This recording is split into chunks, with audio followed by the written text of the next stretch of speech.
Well, welcome to this next Christmas thought for the day as I take a second look at some of those familiar carols that are on all our carol sheets. This morning I wanted to look at Once in Royal David City. Now, as a child, I had a love-hate relationship with this carol. There's lots of reasons to love it. I mean, I loved it simply because it was always the first carol of the carol service, wasn't it? Church carol service, a school carol service would always start with Once in Royal David City.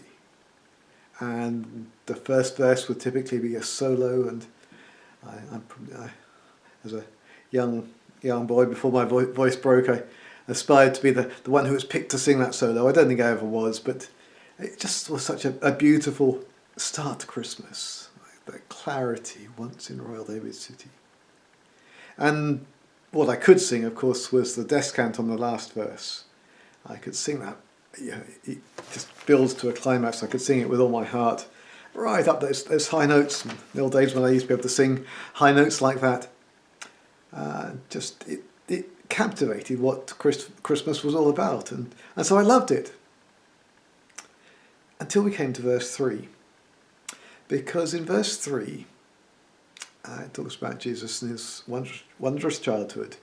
But then the last two lines say this: Christian children all must be mild, obedient, good as he.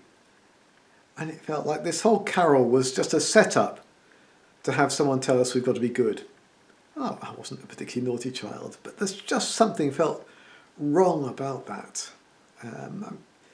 Again, I would have been on the side of good children rather than naughty children, but just singing Christian children all must be mild, obedient, good as he just felt like a kind of nagging finger.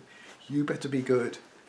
And so in the middle of this carol that I loved was a couple of lines that I really didn't like.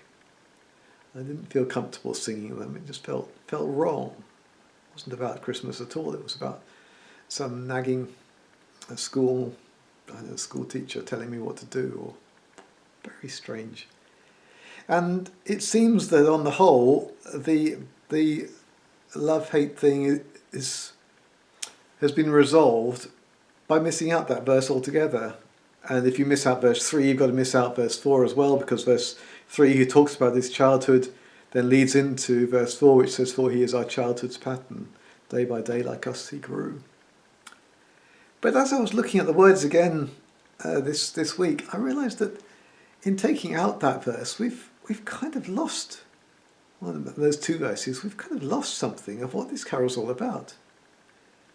Because it is actually, when you looking at it again now, I see that it is a carol that tells the Christmas story from the perspective, or from the viewpoint, or with reference to children. Children are there in every verse if you look at it.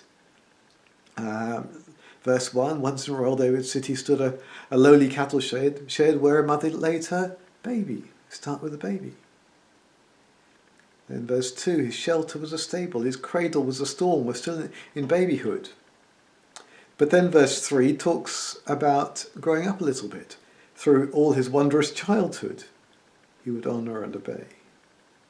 And those two lines I didn't like. And verse 4 talks about it again. For he is our childhood's pattern. This is Christmas through the eyes of a child. Day by day like us he grew. Jesus came to be, if you're a child, Jesus came to be like you. And verse 5 refers back to it again as it starts to lift our eyes to that hope. Our eyes at last shall see him through his own redeeming love. For that child. So children are supposed to hear this as being about them. For that child, so dear and gentle, is our Lord in heaven above. And he leads his children on. And of course there we start to get a twist, a shift in the meaning of children. As a child you might hear in that and sense of Jesus saying, little children come to me, and being able to come to Jesus as a child. But of course, God leads his children on because in Jesus we are all adopted to become children of God, not in the sense of being young in years, but being adopted into his family. We become God's children even as adults when we discover Jesus, as I did as a young adult myself. And verse 6 just leaves us in that same place with children, not in that poor lowly stable with the oxen standing by, we shall see him, but in heaven, set at God's right hand on high, when like stars his children crowned. And at that point, the understanding of children is simply those who have God as their father. Just like I'm a child of my earthly father and mother, and in Jesus I am a child of God, even though I'm no longer a child in my earthly years. And so the whole carol looks at Christmas through the lens of children, through the lens of childhood. It says, just as God became a child for us in Jesus, so we can be adopted to become his children. And we will see him not in the stable, not in the place where he's there in the manger. We will see him in heaven. We set at God's right hand on high. And we as his children, whatever age we are, will come and stand around his throne and worship him. That's the ultimate hope of Christmas, and if we can only read it right and hear it right, this beautiful carol takes us right there. So may you discover the joy of being God's child, and maybe you want to take another look at this wonderful Christmas carol. God bless, and I'll see you again tomorrow.